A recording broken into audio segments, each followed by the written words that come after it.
All right, let's get right into it. Today's explainer is all about an idea that might feel a little backwards at first. You don't need more willpower.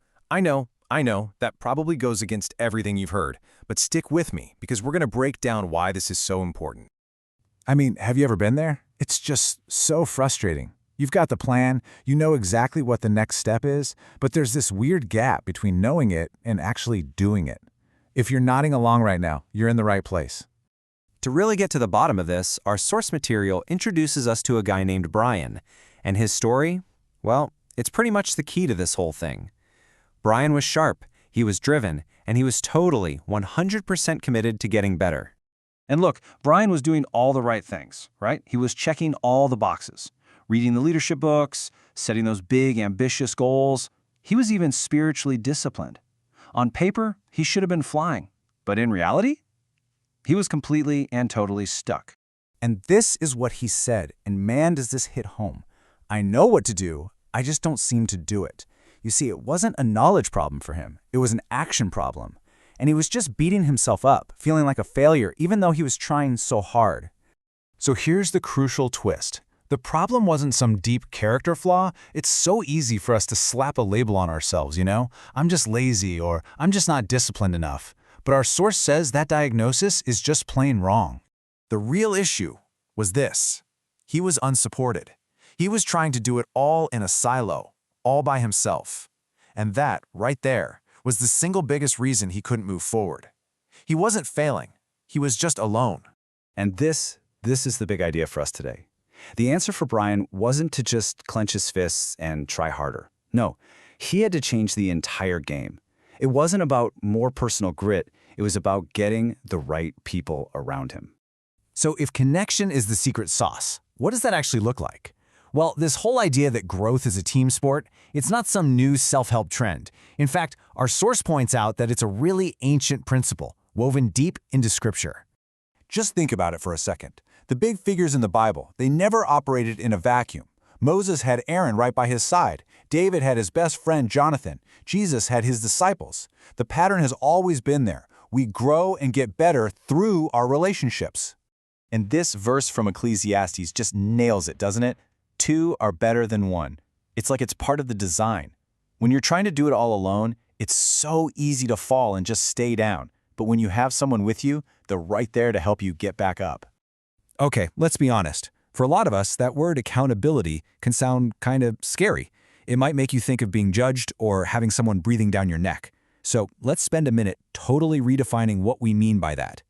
We've got to draw a really clear line in the sand here. The kind of accountability we're talking about is not control or making you feel bad. It is not micromanaging your life and piling on shame. No way. What it is encouragement. It's honesty. It's grace and truth. It's support.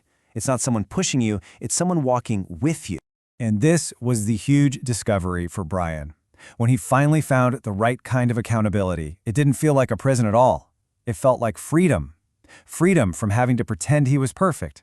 And the freedom to finally, actually grow. So how does this actually play out? Like, what are the real tangible benefits of having these kinds of people in your life? Well, our source breaks it down into 3 key pillars that show exactly how the right people can put your progress on the fast track. First up, it brings clarity. Come on, we all have blind spots, right? Things we just can't see about ourselves. The right people in your life, they can see what you're missing. They're the friend who looks at your new idea and says, "Hey, that's genius, but did you think about this one little thing?" They help you see the whole picture. Second, it builds consistency. It's amazing how much more likely you are to follow through when you know someone who cares is going to ask you about it later. And the source makes this great point. It's not about the pressure they bring, it's about their presence. It's literally why having a gym buddy works. And number 3, and this one is deep, it strengthens your identity. You know those days when that voice of self-doubt is just screaming at you? Well, a good friend can be the one who reminds you who you really are. They're the one who, when you say, "I'm a total failure," they can say, "No, you're not, and let me remind you why." Now, all of this sounds fantastic, but it brings up a huge practical question. How in the world do you find these people? So this next part is all about giving you a game plan for finding your own growth allies. Think of these 4 questions as your filter. When you're thinking about who to let into your inner circle, ask yourself these things. Are you looking for someone who wants you to genuinely grow, not just fall in line? Do they point you to truth? Can you be totally, brutally honest with them? And do you actually admire the way they're living? That's your checklist. Because at the end of the day, this is what you're looking for. Growth isn't like building a machine in a factory. It's much more like planting a garden. You can't force it to happen. You just have to create the right conditions. Safe, faith-filled conditions where it can naturally flourish. So, as we start to land the plan on this explainer, let's pull it all together. This whole idea really pushes back against that myth of the self-made person who does it all on their own. I mean, this ancient proverb just says it all, doesn't it? Iron can't sharpen itself. It needs another piece of iron, that friction, that contact to get sharper. And we are exactly the same. We are sharpened and made better by each other. And this is such a powerful thought to end on. How often do we pray for more strength, more discipline, more willpower? Well, this source suggests that very often the answer to that prayer doesn't come as a feeling. The answer comes as a person. And that really just leaves us with one final question for you to chew on. This isn't just some interesting theory, it's a direct invitation. If growth really is relational, then maybe the most important question you can ask yourself today is this: who are the people God might be sending to sharpen you? Want to start your week with power, peace, and purpose? Join the Affirm Your Greatness community, where faith meets mindset, all for just $9 a month or $50 a year. This is your space to speak life, grow boldly, and walk in God's promises. Affirm your greatness, speak life, live boldly. Now available on Amazon.com.